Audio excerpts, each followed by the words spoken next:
দীর্ঘদিন ধরে ভোগা কুঁচকির সমস্যা থেকে পরিত্রাণ পেতে অস্ত্রোপচার করিয়েছেন আর্জেন্টাইন মিডফিল্ডার এনজো ফার্নান্দেজ। তাতে প্রিমিয়ার লিগের চলতি মৌসুমে চেলসির জার্সিতে আর মাঠে দেখা যাবে না তাকে। শঙ্কা জেগেছে জুনের কোপা আমেরিকায় আর্জেন্টিনার হয়ে তার অংশগ্রহণ নিয়েও। তবে আলবি সেলেস্তে সমর্থকদের সুখবর দিয়েছেন আর্জেন্টাইন সাংবাদিক গাস্তুন এদুল।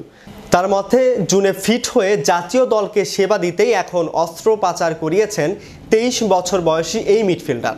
অনেকদিন ধরে কুঁচকির নিচের অংশে ব্যথা অনুভব করেছিলেন এনজো, যাকে স্পোর্টস হার্নিয়া বলে। ব্যথা দিন দিন বাড়লেও অস্ত্রোপচার করানো নিয়ে দোদুল্যমান অবস্থায় ছিলেন এই আর্জেন্টাইন। কারণ এখন ছুরি কাচির নিচে যাওয়া মানে মৌসুম শেষ হয়ে যাওয়া। চেলসিও চাইছিল না এখন অস্ত্রোপচারে যাক এনজো। তবে ক্লাবটি চলতি মৌসুমে বাকি থাকা 6 ম্যাচে তেমন কিছু পাওয়ার নেই।